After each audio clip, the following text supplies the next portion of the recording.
Welcome to The Market That Moves America, a podcast from the National Center for the Middle Market. The center is the leading source of knowledge, leadership, and innovative research on the middle market economy. Throughout our podcast, we will feature middle market leaders and stakeholders to hear their real-world perspectives on trends and emerging issues. Welcome to The Market That Moves America. My name is Doug Farren, Executive Director of the National Center for the Middle Market, located at The Ohio State University Fisher College of Business. Today's episode is about an evergreen topic in the middle market and really any business, which is people, talent, workforce.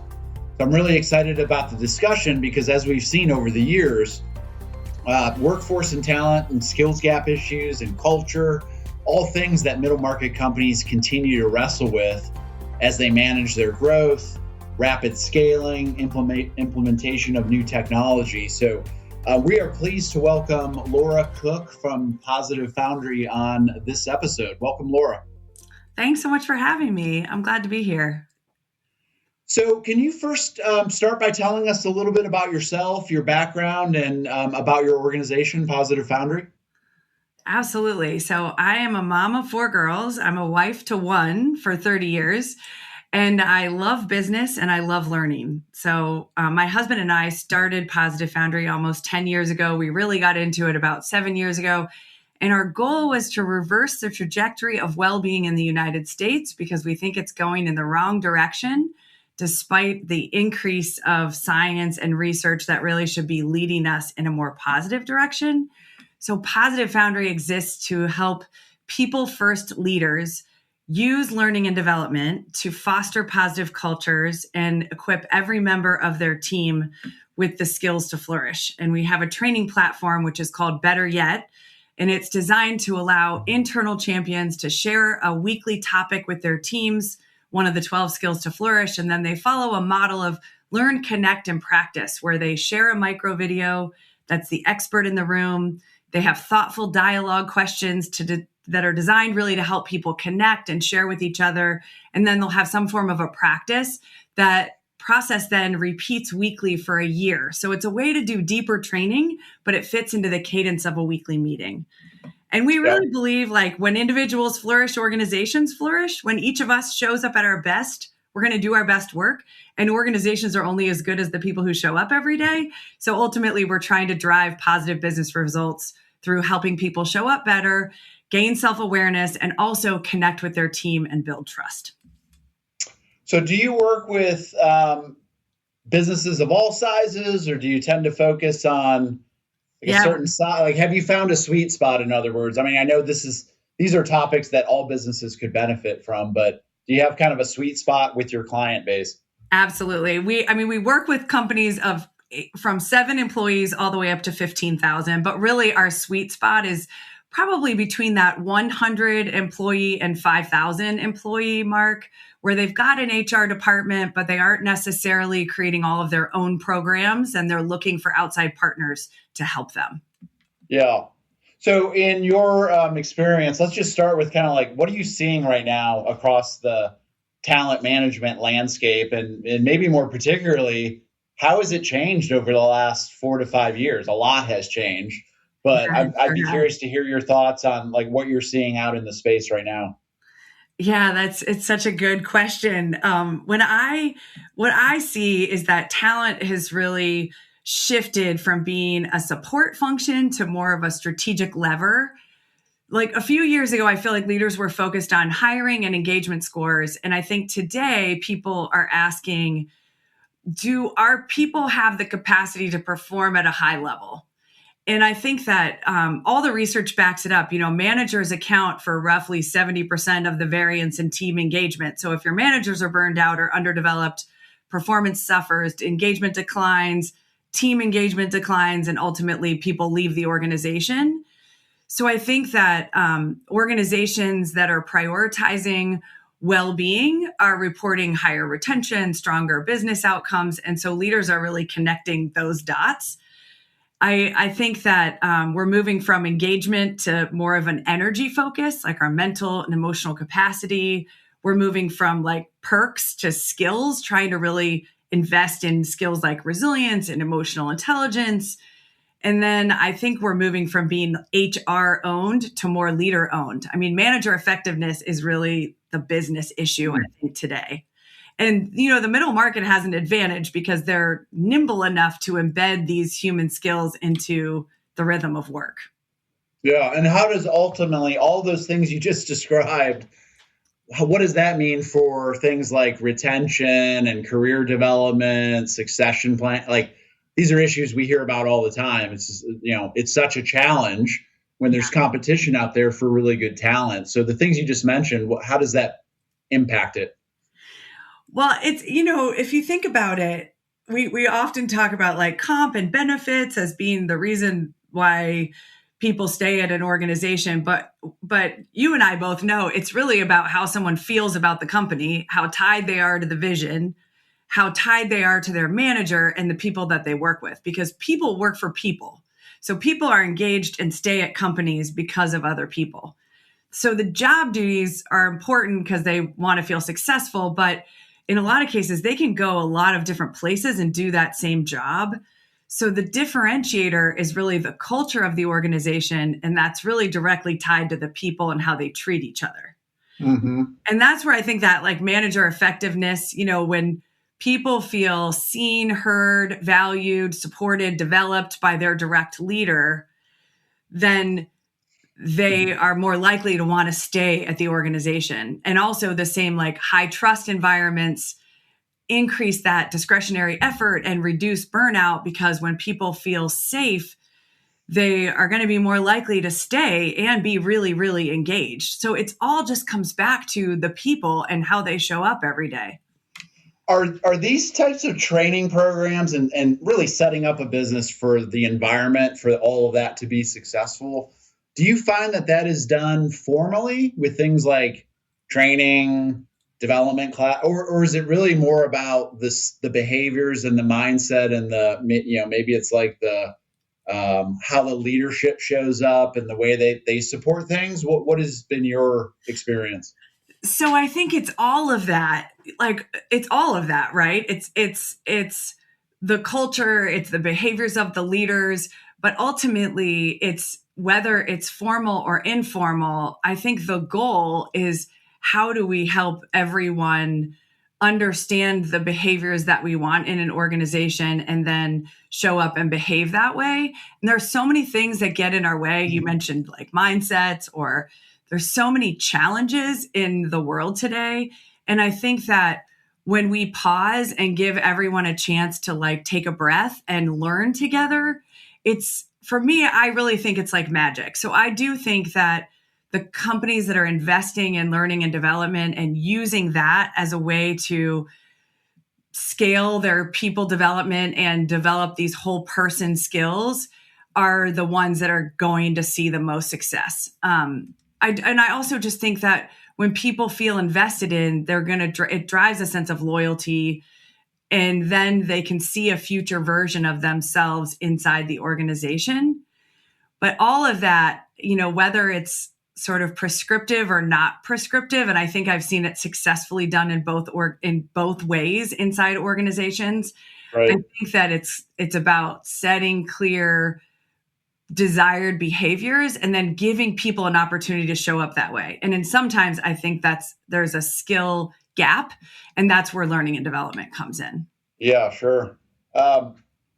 One of the observations that we've had over the years when we've looked at these issues across the middle market is, and it's a phrase that we oftentimes, as we're describing, generalizing middle market companies, is a lot of times they've been successful because there's been this laser focus on running the business. Like, let's do what we do really well. We may be a niche player in our industry, but what we do really well. And what that turns into is the leadership oftentimes focusing in the business and not on the business. And so at the top, when you mentioned about thinking of these topics more strategically, what are some ways that you would suggest for leaders to do that? Or do you have an example or two that you could share where it's really been maybe even a shift in mindset from, treating these types of issues as like, oh, that's just an HR function, to no, this really has to become embedded in how we run the day to day? That's such a great question. I think it's interesting because certainly the laser focus on the vision and execution is important, but ultimately you have to get the entire team rowing in the same direction, and you have to get them happily rowing in the same direction and wanting to contribute. And the organizations that I see that are investing in emotional intelligence, for example, or and one of the skills we teach is along the lines of emotional intelligence is master your stories.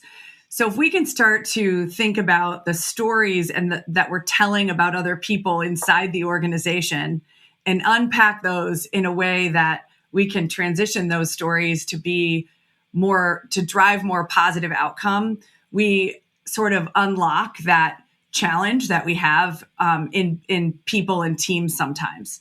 And I think that when you think about culture, it's interesting that I think sometimes people think culture is it just exists, but I believe it has to be really designed, defined, like practiced. And it's not about like setting the vision or posting the company values on the wall. It's about how the people behave. And if we don't take time to give people the opportunity to unpack how they're behaving, understand from a self-awareness perspective, how are they showing up, and then find ways to relate better to each other, I think we're really missing a real opportunity. And I don't think that that's going to lead to the best success. Trust and relationships are the key for success in organizations. Mm-hmm. And I think we get to that quicker and it becomes a competitive advantage. So one of the ways that our program does that is when we bring people together to connect on a weekly basis on a human being topic so for example, like, what do you think about when you think about what you're grateful for? What do I think about when I think about what I'm grateful for? And when we connect on a human level, we start to see each other differently and we build trust. And we know that when we have high trust, we make faster decisions. And we've seen that across the board in the companies that we work with. So we see an increase in personal well-being as a result of our programs, but we also see an increase in the feeling of community and an increase in trust among the team, which I think is really what it's all about. Yeah, absolutely. That's really interesting.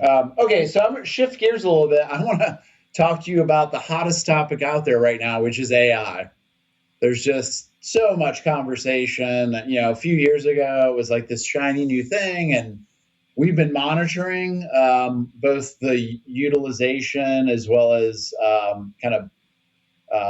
perceptions and fears of AI across the middle market over the last couple of years. And we see the stats everything is just starting to increase in terms of, for example, almost 30% of middle market companies are telling us that AI is their top investment in their company right now, over facilities, over training, over anything else that they're doing. We also saw in our recent middle market indicator that over 50% of companies that are using AI are seeing some elements of that technology replacing people, which we clearly see on the fear side, where employees are very skeptical and maybe perhaps fearful that at some point they'll get replaced. So what are some of the, practical issues around AI that you're seeing in your work? Yeah, it's so interesting. I mean, I feel like it's still pretty early, although it feels like we've been talking about it for many years to determine sort of what the implications are. And I think that it's easy to see that a lot of the data-driven or repetitive sort of computing jobs will be replaced by AI. But AI can also remove administrative burden. I think it frees human beings for the strategic, empathetic, more high-value work. So I like thinking about, instead of like, what can AI not replace? Like, AI can't read a room. AI can't make introductions. AI can't reach out to people. AI can't do the highest value work of leveling people up and helping them work better with other people. So what we've seen, and I love this about AI, is I think it has an ability to help us understand other people, and we can use it as a thought partner for people challenges we have. So for example, if you're having a challenge approaching your manager, you can ask AI, giving it all of the personality traits of your manager, for a new way of sharing your problem so that they can hear it in a way that will put them into problem solving mode instead of defensive mode. And so watching young managers, when they step into roles, they think they're going to change someone on their team. And I think that's just such a naive belief that we can change other people. If we want to change the outcome of something, most of the time it has to do with changing our approach or changing ourselves. And AI can help us make that modification for ourselves. Yeah. So I think that's a really great way to use AI. And I also would just say, I think that human beings are going to be needed forever. And for every job that's displaced, I think that humans will level up and find new, better jobs so that the net will be a lift for business and society, and even more opportunities for humans to do that deeper thinking work. Right. Yeah, I've seen applications of it where, to your point, like feeding in a bunch of information to create what are known as smart performance objective goals. Like a lot of people struggle with writer's block of like, oh my gosh, where do I get started with making something specific, measurable, actionable, realistic, time-bound? You could feed all that in and get a really good, now again, you have to massage it and edit it and all that, but that's been very helpful. I mean, I think even writing your own performance review or, writing your team's performance evaluation, it's very helpful. Yeah. I see it as an accelerator for a lot of those activities. To your point, it's not replacing my own observations, but it's just helping take away some of the basic elements of that and allowing me to think about the really more impactful pieces. And so it can be a great thought partner. Are there pieces of AI that you see that could be helpful in learning, development, culture building? Like, are those things that could be down the road, do you think? That's interesting. I mean, we are finding ways to use AI to improve some of the things that we've created. So I do think using it as a thought partner will be continued to be used that way. I think that some organizations are already using it for learning and development, for training.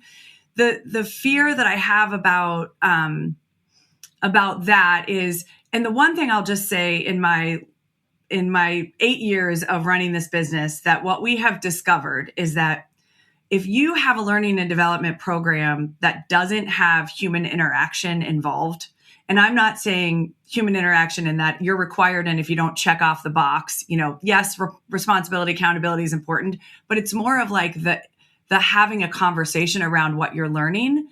I just don't, all the research shows, and I also really believe it just doesn't stick. It doesn't help people learn. So AI, I think even in the learning and development space, will be a thought partner, an element, but I don't think it will ever replace the human-to-human conversation, because perspectives are changed by having a conversation. Light bulbs go off in individuals because of the feeling that they have and the human connection. It doesn't happen through AI. Yeah. Well, this is a good segue into another topic I wanted to explore with you, which is we are at a point in time where any business might have the potential to have up to 4 generations of people working together at the same time. And so I think it just brings up a lot of interesting dynamics with how you have to potentially customize or change messaging, the approach, the things that are important to, baby boomers, obviously much different for Gen Z. Like, what are you seeing with how that dynamic is playing out? And are there considerations that have to be taken when you're trying to manage a culture that may contain, again, across 50 years of people, right? Those are big challenges. What do you see there? Yeah, we're seeing that a lot. And that's part of like the beauty of the program that we run is we are kind of forcing those generations to partner up and have a conversation on a weekly basis. So we're building connections that I think need to be built because a lot of times there's just very different viewpoints or very different belief systems as they approach a topic. And so a lot of times that is addressed through dialogue and conversation. And I think that increasing conversation in the workplace is key to that sort of melting pot of generations that we're experiencing. I also think that newer generations really have an increased expectation for their learning and development. Like they come in with this assumption that they're going to have opportunities to learn, grow, and be challenged. It doesn't matter what level they enter the organization. I really believe that newer generation is just an expectation. And so we have to find a way to give that to them and to give that to them in a way that it's actually leading to them learning and upskilling versus just doing something online. I also think that the sense of meaning that is expected by the newer generations, like they want to know that they are a part of something that matters. And I also think that in a lot of cases, they want to see the behaviors that are in line with the values. Like the values on the wall are not good enough. They want to know that the culture is there in their behaving in line with the values. And they want real leadership. They want feedback. They want transparency. So there are a lot of expectations of the newer generation in particular. But as I was thinking about it for this podcast, I was like, middle market companies really have an advantage because they can offer opportunities to stretch. They can give people access to senior leadership and make development sort of explicit, creating these structured pathways for growth, which really help all generations. So It's an advantage to be in the middle market. Yeah. Oftentimes there's a lot less formality and kind of an all hands on deck approach where, yes, your role may be this, but you're often asked to participate and help with so many other things. And that's what I've told my students over the years here at Fisher is, these are really great environments because, to your point, it does provide all the things that new generation is looking for. Something that matters, like access to top leadership, doing interesting things. They don't want to be like stuck in a cube for 2 years, just crunching numbers and, being isolated. It's all about that collaborative kind of team approach, which is really cool. Do you think there's less patience with this newer generation? I mean, all the research says so, and I don't know about you, but they say we have like an 8-second attention span at this point in our lives. So, yeah, absolutely. I mean, we all want things delivered, and we want them delivered right now, right? I mean, It's just the new way of life, and so I think it's hard for companies to adapt, but I think a lot of middle market companies are doing that. Well, I've just seen examples where it's like, hey, I got my degree. I got this great job. I expect certain things to happen very quickly. Like I want to be promoted. So I guess my question was around like the impact that has to the career development discussion and expectations and how that needs to be managed effectively as well. Because I think, sometimes the wrong perception can be given that, oh yeah, there's all this opportunity, but it doesn't mean you're going to be the CEO in 5 years. Like you still there's still value to rolling up the sleeves and getting all the experiential learning that, having tenure actually does provide. Yeah, I mean, definitely that clear career pathing is critical for organizations if they want to retain great talent, because they've got to know, how am I going to get there? Everyone's coming in with that. Absolutely. Yeah. Yeah. Well, these have been awesome topics. I mean, we could keep going on forever, but if as we kind of conclude, if you were to give advice to middle market companies who might be listening to this conversation about how they might improve, strengthen, think differently about their own talent management strategies in the next year or two, what would you tell them? Well, I'm a little biased because, I run a learning and development company, but I would say invest in learning and development, but particularly learning and development that builds connections among the team. So I believe empowering managers to train teams and giving teams an opportunity to get to know each other is really the key. I would also say invest in culture, measure it, check in on your teams and the work environment so you know how people feel, and then openly address the challenges that there are and then work to improve it.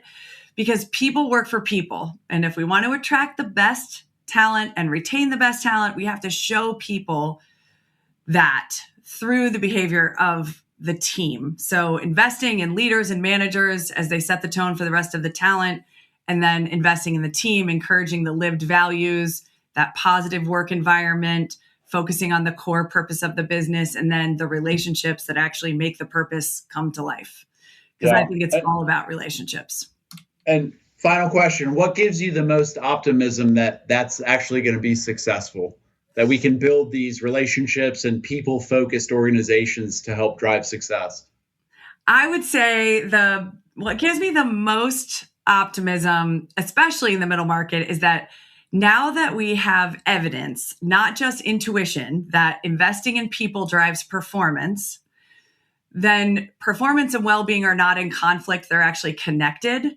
So I think for a lot of years, organizations treated well-being and results as competing priorities. But now we know that from the research that's overwhelmingly detailed that the two rise together. High trust teams outperform. Managers who build psychological safety see higher innovation, and employees who feel supported are more resilient and more productive. So I think that middle market companies are paying attention to that. And I think that there's a lot of opportunity to become more focused on, they're nimble, they can move quickly. So when leadership aligns around these shared values and builds human skills into work, culture doesn't get diluted when they're growing, it actually strengthens as they grow. So I just think we're not guessing anymore. We know what drives healthy, high-performing teams, and I think organizations are willing to build it. Great advice and great way to wrap up this conversation. So Laura, I really appreciate the time. Very interesting conversation and love what you guys are doing. Thank you so much, Doug, for having me on. I love what you're doing as well. Really appreciate all of your work and great insights. All right. Thank you. For more about Laura's organization, you can visit Positive Foundry, and the center has quite a bit of content on people, workforce, talent management related topics as well. And you can always visit us at middlemarketcenter.org. Thank you for your attention, and we'll see you next time. Thank you for listening to The Market That Moves America. Never miss a new episode by subscribing anywhere podcasts can be found. You can also subscribe to our email newsletter at middlemarketcenter.org.